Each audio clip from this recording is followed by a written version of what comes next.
And all of those will affect how the chi flows if we're using it classically.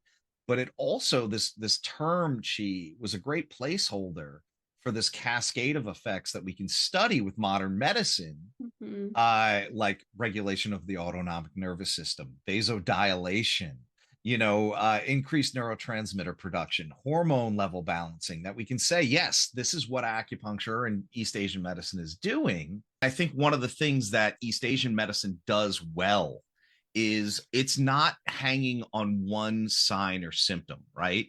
Western medicine is very driven on, here's what you're saying, here's what the labs say, here's the disease. I had a friend that did her master's thesis on phantom limb pain and acupuncture. Oh, wow. And there were studies done where like somebody has lost a limb for whatever the reason is. Mm-hmm. They would literally roll up a towel where that limb would be laying, and they needle the towel in the approximate location of where those acupuncture points would be. Incredible. And Incredible. people feel it. It's so weird. I can't believe I'm saying it out loud. Yeah. But time and time again, they were able to do that. And it would normalize that phantom limb pain. See? Doesn't make any sense to me after 23 years in the field, and words like chi are not foreign to me anymore. What cupping is the attachment of a cup, a glass jar, an animal horn, a clay pot. As we go back in history, they use different items to do this, but traditionally they would use fire to take the oxygen out of the cup to create a vacuum, and that cup would be applied to the skin. That skin would then pull up into the cup and create space for increased blood flow through that tissue. So creating that space was this therapeutic and healing modality to allow tissue beneath it to get fresh oxygen, fresh nutrients, fresh circulation, so it could flush out metabolic waste, inflammatory markers, and then replace that with quality blood that had those building blocks in it to repair the tissue. One of the crazy things about cupping, and I shouldn't call it crazy, but one of the most interesting things about it is the effect of that blood flow goes 6 inches into the body, right? And we know if we can reduce inflammation, if we can improve circulation to tissue, we can help repair it. So we can do cupping on the abdomen. We can do cupping on the lower back, over the intestines, right?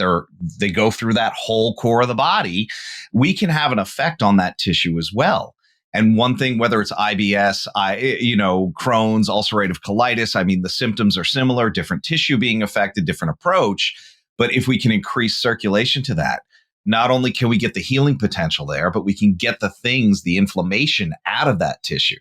Yeah, that's a big question, because everything, even Chinese herbal medicine, right? No, we're introducing chemicals into the body, right? Even though they're herbs, yes, they're made of chemicals too.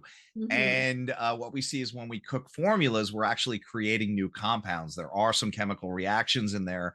And so not only you're getting the properties of each of those individual herbs, but sometimes you're actually generating new compounds. And that's brilliant. I mean, that's biochemistry. And in Japan, they often refer to acupuncture needles as an artificial splinter. So if we look at anything that penetrates the surface of the skin, it stimulates a response. Your skin is your largest immune system organ. When a needle goes through it, or you get a cut or a scrape or a splinter, your body starts sending blood, right? So we know we can direct the blood with the needles. Now, after about 10 or 15 minutes with the treatment, we switch out of that fight or flight, that sympathetic nervous system mode, into that rest and digest. Now, everyone is using sterilized single-use needles now. No one's using reusable needles. But within that elicits the cascade that happens when you put that needle in. Part of that is stimulating the immune system. Everyone murders it, and I'm so used to it. And I'll tell you a real short story. I was teaching at a school in New York, an acupuncture school, and they dropped the E out of the middle, and it almost made the name look Vietnamese. Like it was ING space GNO, which that sounds Vietnamese in my head. So when I started studying red light, I said, well, this reduces inflammation. It increases circulation. It helps tissue repair. Well, that sounds like everything I learned in East Asian medicine. So how is that not East Asian medicine? So when we incorporated that into the clinic, it's because it sounded like acupuncture to me. And it wasn't just this new thing, because it's got 40 plus years of research on it. But there is, an 8-minute window that you get with your doctor. And that just doesn't seem like enough to really uncover all those core issues and really dive into a deeper understanding and look at the person's condition, not only with the symptoms that they checked off on the intake form, but their emotional effects to that. How's it affecting their relationships? How's it affecting their livelihood, their activities of daily living? All of that seems so much more important than calling a disease a certain name.